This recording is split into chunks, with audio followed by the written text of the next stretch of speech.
Supreme court के द्वारा erectile bond के संदर्भ में जो फैसला आया है, इससे देश के प्रधानमंत्री को नैतिकता के आधार पर इस्तीफा कर देना चाहिए।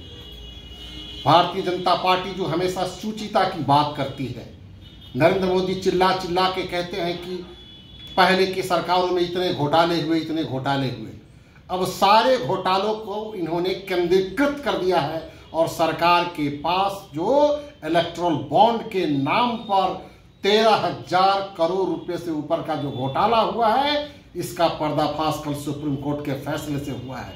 अब जवाब देना पड़ेगा नरेंद्र मोदी को, अब जवाब देना पड़ेगा भारतीय जनता पार्टी की सरकार को कि आप छोटे मोटे उद्योगपतियों से नहीं बल्कि देश के बड़े बड़े उद्योगपतियों के हाथों आप बिक चुके हैं।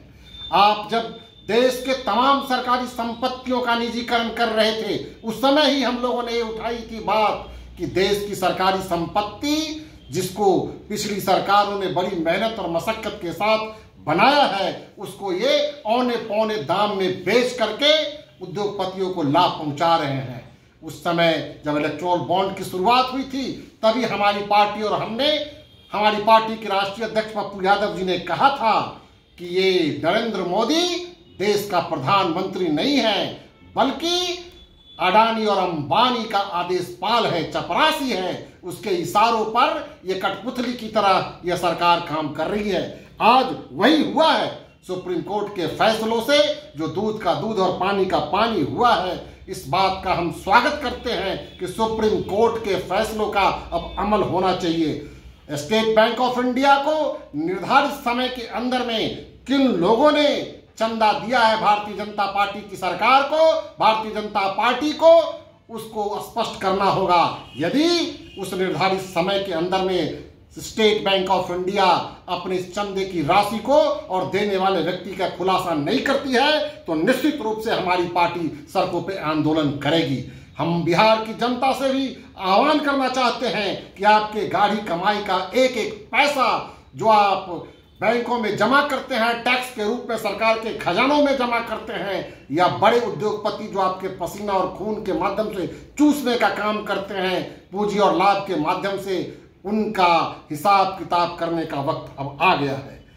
एक तरफ जो 13,000 करोड़ रुपए का इलेक्ट्रल बॉन्ड का जो घोटाला हुआ है, इस घोटाले में 94% से अधिक की राशि 1 करोड़ से ऊपर के बॉन्ड का है और आधा से अधिक पैसा भारतीय जनता पार्टी के खाते में गया है। 6,566 करोड़ रुपया भाजपा को मिला है, जो पूरी घोटाले की राशि की आधी से अधिक राशि है। इसको अब स्पष्ट तौर पर मैं घोटाला कहूंगा, क्योंकि यह उद्योगपतियों से लिए गए बेनामी चंदा के रूप में है, जो काला धन को उजला धन बनाने के लिए ये किया गया है। एक तरफ तो ये सरकार इलेक्ट्रल बॉन्ड जारी करते समय कह रही थी कि हम निश्चित रूप से काले धन पर रोक लगाना चाहते हैं, लेकिन इलेक्ट्रल बॉन्ड के माध्यम से सरकार ने काले धन को स्वीकृति दी। ये काफी निंदा लायक बातें हैं। जिस तरह से उद्योगपतियों को सीधा लाभ पहुंचाया गया है, एक एक पैसे का हिसाब होना चाहिए। सुप्रीम कोर्ट के फैसले का हम स्वागत करते हैं और एसबीआई से निर्धारित समय से पहले हम उन तमाम लोगों की सूची चाहते हैं जिन्होंने भारी रकम विभिन्न पार्टियों के खजाने में दिया है। अब छोटी पार्टी और ईमानदार कार्यकर्ता किस तरह से चुनाव का प्रबंधन करेंगे, ये समझ से बाहर है।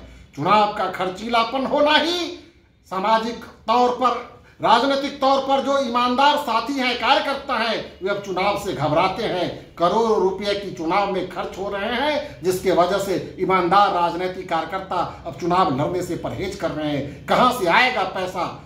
हम चुनाव आयोग को जो निर्देश दिया गया है सुप्रीम कोर्ट के द्वारा, उस पर भी अमल करना चाहिए कि सभी राशि को आप एक जगह जमा करिए और जिसको जितना मत प्राप्त होता है उसके हिसाब से उस पार्टियों को चंदा मिलना चाहिए, या प्रत्येक कैंडिडेट को आप निर्धारित कर दीजिए कि हम आप सभी पार्टियों को इतना इतना राशि देंगे, और जो इलेक्शन के नाम पर जो चंदा एकत्रित हो उसका पूरी मॉनेटरी इलेक्शन कमीशन करे, ना कि किसी पार्टी को जो मन में आए सो दे दे। सारा फंड अब इलेक्शन कमीशन के द्वारा गाइडेड होना चाहिए, तभी उस जाके पारदर्शिता आएगी।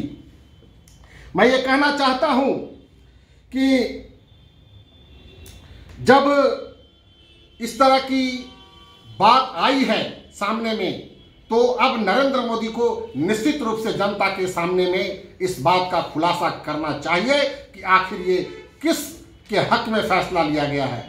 यह सामान्य जनता के हक में फैसला लिया गया है जिसकी सौगंध ये प्रधानमंत्री का शपथ लेते वक्त खाए थे, या ये अपने आकाओं का जो उद्योगपति आका है अडानी और अंबानी जैसे लोग उसके हक में ये फैसला करते हैं। ये जवाब उनको देना पड़ेगा कि वे गरीब गुरबों के प्रधानमंत्री है कि उद्योगपतियों के आदेश पाल है। और ये सवाल भारत की तमाम जनता पूछेगी, पूछना चाहिए और सड़कों पे आना चाहिए।